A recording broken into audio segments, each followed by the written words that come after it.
Depuis qu'elle s'est mariée avec Bruno, rencontrée sur le tournage de Mariée au premier regard, Alicia coule des jours heureux et amoureux. Très active sur les réseaux sociaux, la belle communique régulièrement sur son couple. En revanche, elle n'évoque que très rarement le grave accident durant lequel elle a perdu sa sœur mais auquel elle a elle-même survécu. Lors de la diffusion de la 6e saison du célèbre programme, la jeune femme avait légèrement évoqué ce traumatisme. Depuis, elle n'a cependant pas reparlé et reste discrète sur le sujet.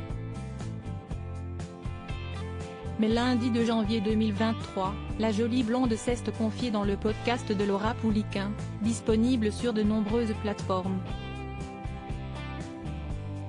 Pendant 40 minutes, la belle a raconté son parcours et est évidemment revenue sur l'accident qui a changé sa vie.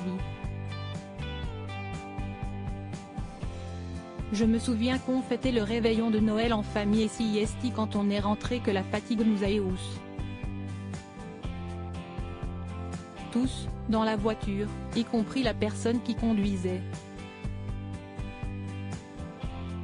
À cause de la fatigue, on est passé sur la voie d'en-face et on est tombé dans un ravin.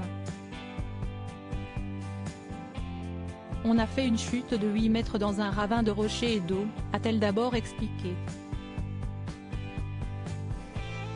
Je ne ressentais plus rien sur le coup de l'accident, Alicia n'a aucune idée de ce qui lui arrive.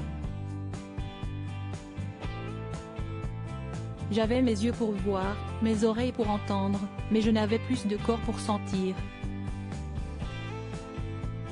Moi, je ne ressentais plus rien, je ne savais pas ce que j'avais, a-t-elle ensuite raconté. Pour la première fois, la jeune femme est entrée un peu plus dans les détails de ce jour qui a chamboulé sa vie. Prise en charge par les pompiers alors même qu'elle était encore dans la voiture, Alicia finit par sombrer. On m'a perfusée dans la voiture, je ne savais pas pourquoi. Et là, au moment où on m'a perfusée, je ne me souviens plus de rien, jusqu'à ce que je me réveille un 2 ou 3 janvier. A-t-elle dévoilé avant d'évoquer ces quelques jours de coma, il y a cette partie coma où j'entendais tout. Je suis totalement consciente de ce qui se passe, de ce qu'on me fait, mais je n'ai pas le temps de réfléchir à ce que j'ai. À son réveil, la jeune femme est toujours aussi perdue. J'ai 6 tuyaux plantés dans le ventre, j'ai de l'oxygène dans le nez, une sonde nasogastrique dans la narine.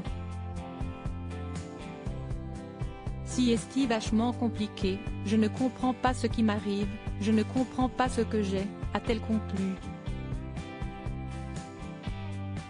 Heureusement aujourd'hui tout va bien mieux.